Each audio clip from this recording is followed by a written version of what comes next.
Hey, how's it going, everyone? So what are we working on today? I've got a 2000 Chevy Suburban with a 5.3, and a customer's complaint is bucking while driving. And it's got a check engine light on, it's got a traction control light on, ABS light on, an airbag light on, and a low tire light on. It's like something I would drive.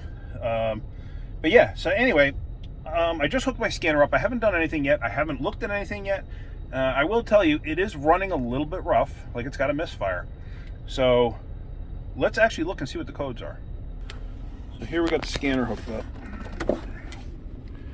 And let's see. So it just populated to that point. I have, like I said, I have not looked at anything yet. Let's do a code scan to see. Because a lot of times the ABS and traction control lights, they can be caused by certain engine codes. Engine misfire detected. Blah, blah, blah, blah.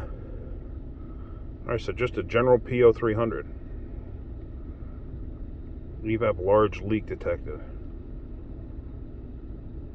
Now if you notice, current DTC test failed, clear history DTC. Okay, so it's current and a history for the misfire.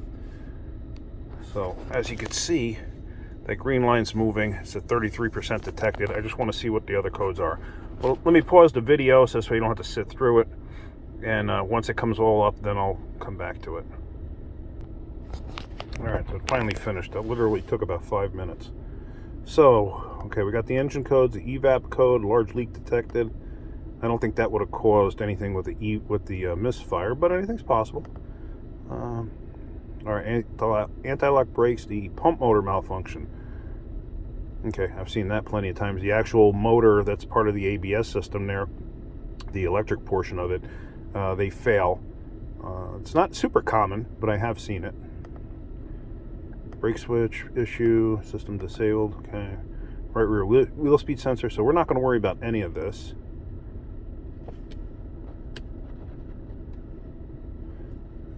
So we're not going to worry about any of this. Let's see. I was getting a call. Sorry about that. Airbag, left side, impact sensor, system configuration error. Door switch, mirror switch. Yeah, not worried about any of this stuff. Alright, so let's back up. I'm not worried about any of this stuff. Let's go to engine. Let's go to data display. We already know it's got misfire codes. Let's just see if anything shows up in misfire data. Cylinder 4 has got a pretty consistent misfire. I'm surprised it didn't set a PO304, because that's a pretty consistent misfire. Let's take it up the road. I guarantee you. Let's see, cylinder 8. Cylinder 4. So either we got a bad plug, wire, or coil. That's where I usually go first with one of these. A lot of times when you see a misfire that dramatic, if you see like a random misfire on other cylinders like cylinder 3, I would never chase that. I would fix this first, because I've seen a cylinder misfire, let's just say on 4, affect cylinder 6, affect cylinder 3. So you might see like random misfires here or there. I wouldn't even bother trying to attempt to fix those. I would fix this one first, because a lot of times that'll take care of the whole problem. All right, so let's do this. Let's go on a road test, and let me see if I can't feel this on the road and see what it feels like. I guarantee you it's cylinder 4. It's probably got a bad coil or a wire or something along those lines. But let's go for a ride and find out what happens. All right, so I'm on my little dead-end road here, and yeah, this thing's misfiring like crazy. And let's go down the street here. One thing, this thing is shifting really hard. It's not bucking, it's shifting really hard. Goes in a second. If this thing had a lot of power, it'd probably chirp gears. It hits so hard. But actually, the reason for that is, with certain codes, like a misfire or whatever, the PCM will actually put the pump pressure, the output pressure in the transmission. It will actually max it out. There's a solenoid that controls it. It'll max it out, and so you have full pressure while going down the road. It does that to help prevent you from possibly burning up the transmission, because if you have a lack of power and you're driving like with a misfire, you'll have a lack of power. I don't know why it's going so dim all of a sudden, or dark. You'll have a lack of power, so they don't want it to shift slow and possibly burn up the transmission. That's why they do that, so it shifts hard. So I got a funny feeling that's what they're talking about. But yeah, it's a consistent cylinder number 4 misfire the whole time. So let's go down the street real quick. All right, first gear. Bang, second gear. I mean, that's a hard hit. And third gear, that's a hard hit too. So it's a pretty substantial hit. I don't know what we got going on over here. Something for the town that they're doing. They're cleaning out something, maybe septic. I don't know. I think somebody just bought that house. That house has been empty for a long time. But I've started to see cars and stuff here. That house right there. Actually, it looks like it's actually a pretty nice house, but it's been empty for a couple of years. Wow. I don't know if you've heard that or felt that. Actually, you wouldn't have felt it, but you know what I mean. Let's try this again. Let's take off again from a stop. And see if you can't notice the shift into second gear, how hard it is. But there, it's misfiring. Bang, second gear. Okay. And third gear is pretty abrupt too. But yeah, as you can see, it's just misfiring like crazy. So let's get back to the shop here and let's see what's actually going on. If I had to venture a guess, bad coil, bad wire, possibly a bad plug. Very rare have I seen an injector go bad on these. But let's find out. All right, back at the shop, I just popped the hood. Let's see what we got underneath here.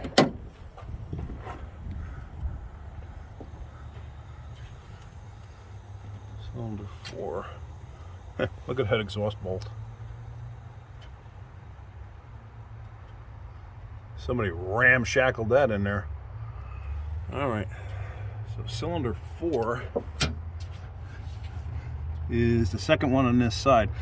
Bank 1 is the driver's side, bank 2 is the passenger side, and you have cylinders 1, 3, 5, 7 on that side and 2, 4, 6, 8 on this side. So cylinder 4. So we have to see, do we have any output from the coil or whatever? So let me get something in there to see if I can't check this. Actually, let me get something to stand on first. Let me see if I got a rim or a tire laying around here. And actually, I just moved the hoses up there. And actually, before I do anything, let me go start this thing up just to make sure, because starting it up, I might be able to see something right off the top of my head. I didn't hear any ticking noises, which if the coil was jumping, you'd usually hear it. But let's start it up and see if anything happens. All right, so nothing apparent, nothing obvious. I'd hear a snapping noise if it was a spark going awry, you know, because like if the coil itself was cracked or had a porous part in it or just broke down over time and the spark was jumping to ground, you would hear it, and I don't hear anything. So let me go ahead and unplug the coil. Let me shut the car off first. I don't want to get zapped. All right, so now that it's off, let me pull the coil wire off. Let's see what happens. There, it's off of there. I don't know if I'll... Depending on the vehicle, you can see a spark jumping out. I don't like this. Whoever got this power wire run like this, that's for the alternator, I think. I don't like that. That could ground out if it rubs through. In fact, that looks like that receiver dryer was changed at some point and then they rerouted that. Yeah, I don't like that at all. Let me start it up and see if we got spark there. Alright, so there you see it does have spark out of the coil. It's jumping to ground because it's easier to go to ground than it is to the spark plug. That tells me there's something going on with the spark plug. So let's shut this down and pull the plug out. I hope that's coming out on the video so you can see it.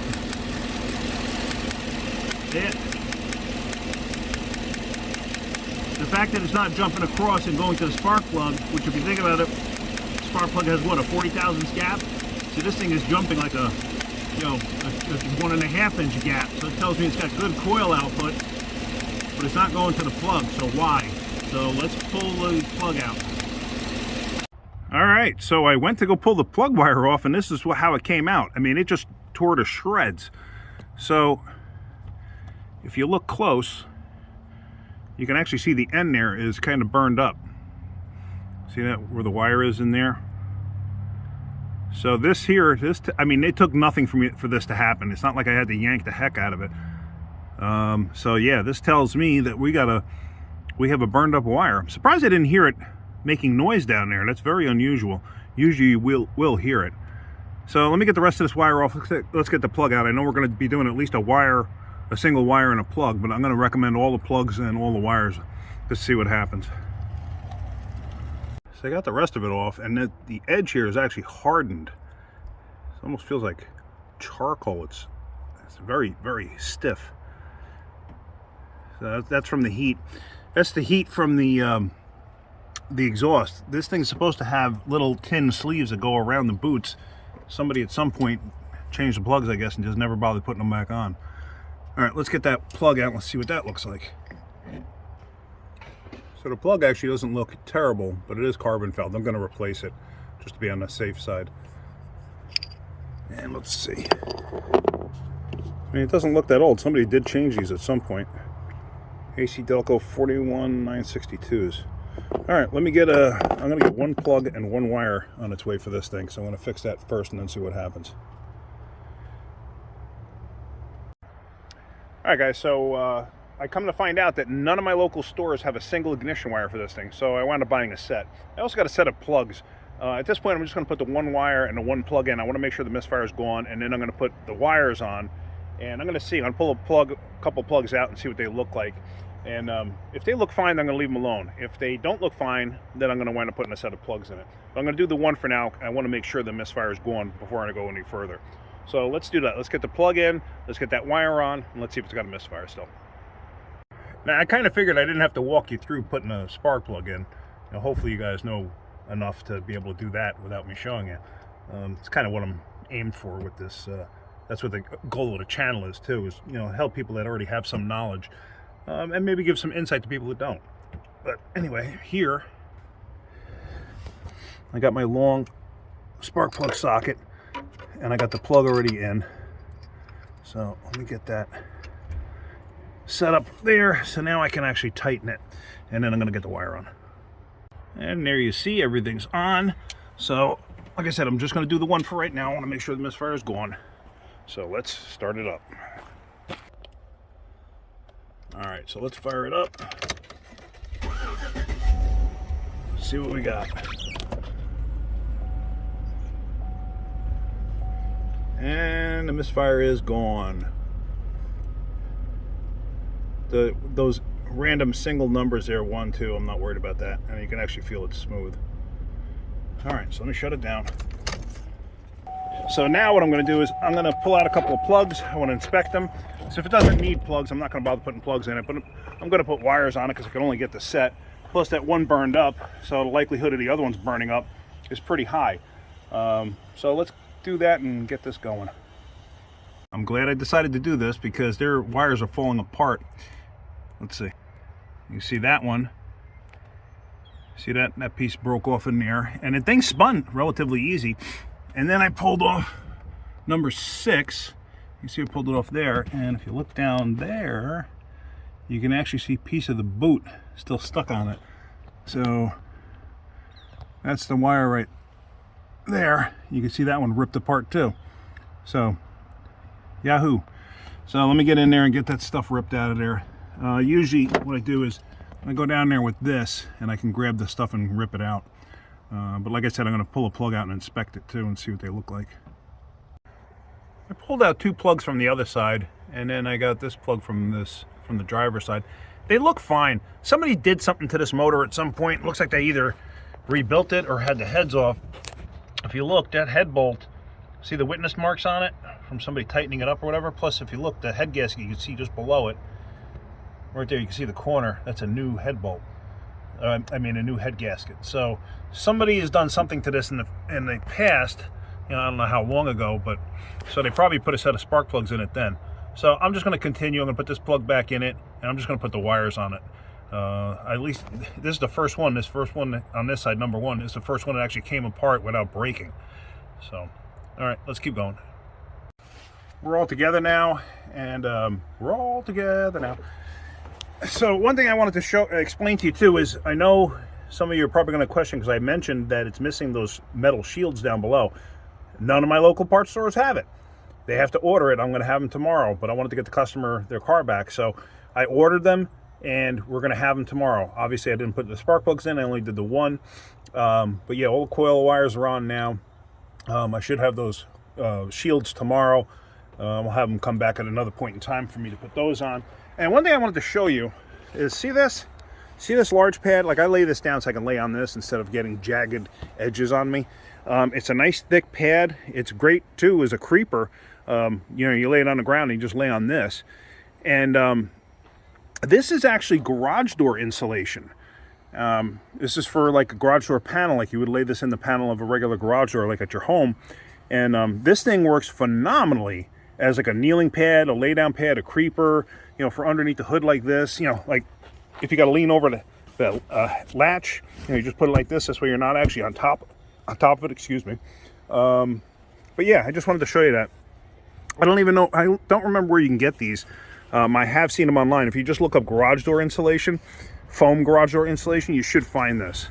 They're expensive though. This piece alone, I think, is like 60 bucks. So, all right, let's finish putting my stuff away here, and then let's go on a road test. All right, as you can see, I got no misfires. I'm running right now.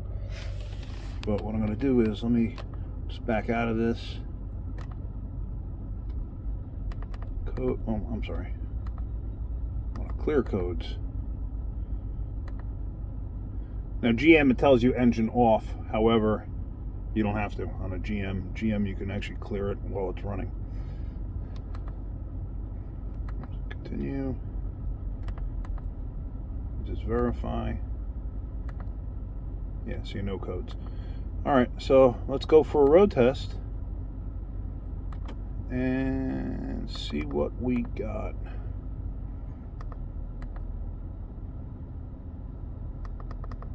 Oops. Like I said, those random misfires like that too, I'm not worried about that. It's not climbing. See, it disappears. I wouldn't worry about it. Plus, having that one cylinder that was completely dead can actually cause other ones to have random misfires here and there until the whole system clears out, because they could be carbon fouled and everything else. So now, and also this thing should shift much better. So let's go for a road test. When I get to the end of the driveway here, I'm gonna put the foam down. Yeah, it shifted nice and smooth that time. All right, so let me go on a road test and then we'll finish this up. All right, guys, so I just went on my road test and everything seems great. The truck runs fine. It's shifting normally now. Like I said beforehand, when certain codes set, it'll actually ramp up the fluid pressure in the transmission. That's why it shifted so darn hard. But yeah, there's nothing wrong with that. That's perfectly normal. So, but yeah, misfires are all at 0. And they stayed that way throughout the entire road test. And the truck runs great. So this is obviously the guy's work truck, so possible. And that's pretty much it. So I'm back at the shop now. I'm happy with the way this runs. So anyway, that's it. So if you guys are getting something out of my videos, hit that like button. If you could, please subscribe. Tell your friends to subscribe too. All right, guys, have a great day. Keep wrenching.